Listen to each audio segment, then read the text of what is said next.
se demander c'est qui les vrais losers, si c'est les junkies, les putes ou les guetteurs, ou si ce serait pas devenu nous autres qui se fermons les yeux, disant que c'est pas de notre faute, non. Continuons de pas se sentir concernés, le prix de notre conscience est pas trop élevé. Un petit 25 cents dans le canis de quêteux. Non, ben j'suis bon, j'suis fin, ouais, j'suis généreux. Ouais, ça va bien. Ouais, ça va bien. À l'époque, j'étais à Trois-Rivières. Ici, je faisais partie d'une équipe de basket. J'étais un jeune très sportif. Et mettons que le dérapage s'en est suivi. J'ai arrêté de faire du sport. J'ai commencé à fumer la cigarette intensément, à me rebeller. Puis c'est sûr que j'ai développé un côté assez punk, l'anarchie, je m'en foutisse total. Ben, je me présente, je m'appelle Sébastien, j'ai 36 ans, bientôt approche de 37. À l'âge de 15 ans, je me suis retrouvé à consommer à tous les jours drogue dure, cocaïne par intraveineuse. Je me suis retrouvé, c'est sûr, à faire des fugues de chez moi, à faire des vols. J'ai développé aussi une relation avec l'outil, comme on peut appeler la seringue. Ça fait quand même 50% du processus. C'est ça, je me suis retrouvé dans un centre avec des toxicomanes de 40 ans, avec des toxicomanes aussi qui ont 40 ans de toxicomanie aussi à l'intérieur de eux, d'héroïne, de crack, de coke, d'amphétamine, qui ont voyagé au travers le monde. Fait que c'est sûr que pendant près de 3 ans, ça a bien été. J'ai embarqué sur un programme méthadone à l'époque, quand je suis sorti de la thérapie. J'ai suivi un bon programme méthadone, ce qui m'a fait reprendre beaucoup espoir, ce qui m'a redonné le goût, ce qui m'a redonné l'envie de vivre aussi. Pas juste la méthadone, c'est juste que c'est sûr que la méthadone aide énormément parce que bon, t'as plus nécessairement le besoin de courir après la dope. Mais c'est que ça te permet aussi de régler plusieurs sphères de ta vie, que ce soit au point de vue relationnel, familial, social, travail. Puis durant la dernière année, j'ai fait des choix qui étaient peut-être radicaux. J'étais tanné, je me disais, voyons, méthadone, ça aussi c'est un médicament que tu dois prendre tous les jours et un bon toxicomane qui là, il arrive à 3 ans, on ne consomme plus, tanné d'avoir cette hostie de bouteille-là à mon chevet, comme un boulet de canon tout le temps, même si j'ai tous mes privilèges. C'est quand même toujours... si tu prends pas la méthadone, tu sais que dans 48 heures, les fortes probabilités, tu te retrouves sur la rue à chercher une smack ou...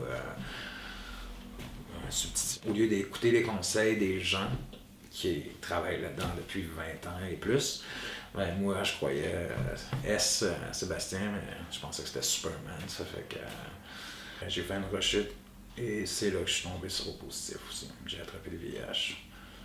Sur le coup, j'ai été frappé par une maladie, un virus qui était très fort. Ça a été dur familialement, là, des deux côtés. Mon père, ça a comme fait... mon père, beaucoup à cause de l'enjeu de sa réputation, c'est un homme publiquement connu.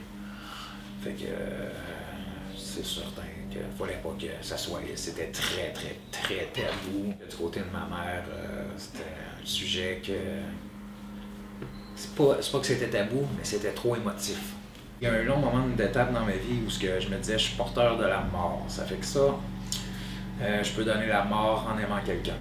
Avec la toxicomanie que j'ai, je n'utilisais à peu près jamais aucune ressource. La seule ressource que j'ai utilisée, c'est pour, bien sûr, le chèque de BS qui s'appelle le sac à dos et au Berry Mission pour aller manger à quelques soupers, tout simplement. J'ai jamais dormi dans aucune maison du père ou ces places-là.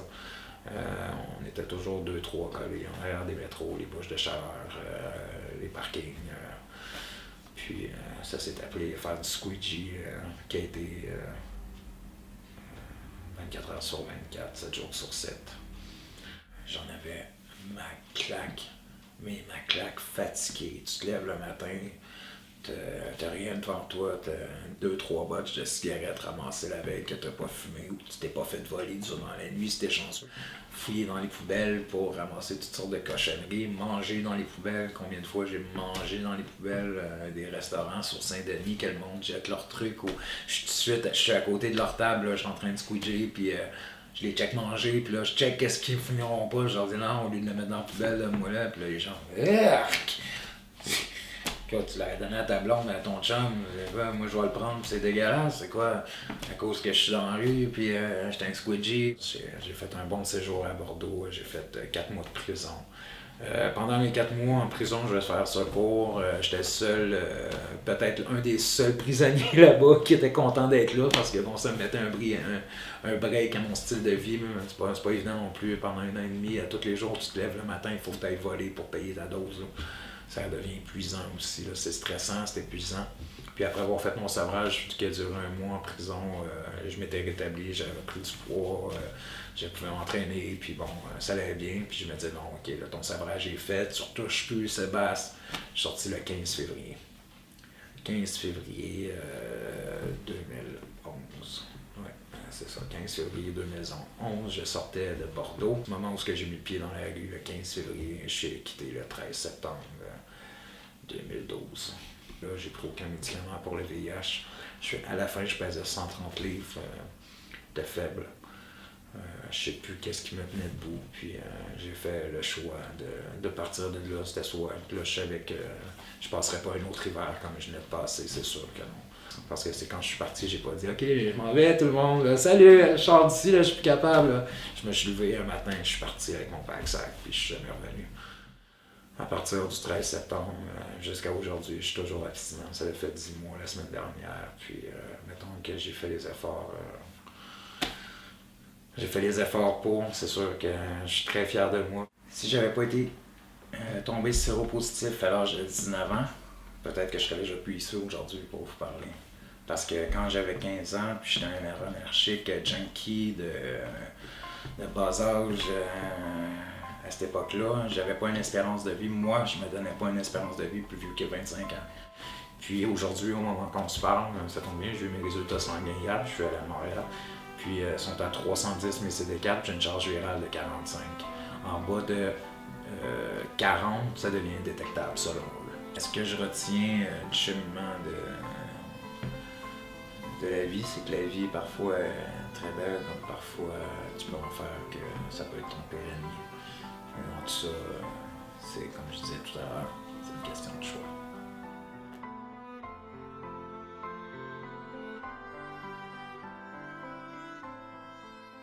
Non mais tu parles d'une société qui se pète les bretelles, se disant évoluer. Puis pendant qu'on se berce dans nos petits chez nous, y'a des filles de 15 ans qui gagnent le vie à genoux. Hey, mais ça va même.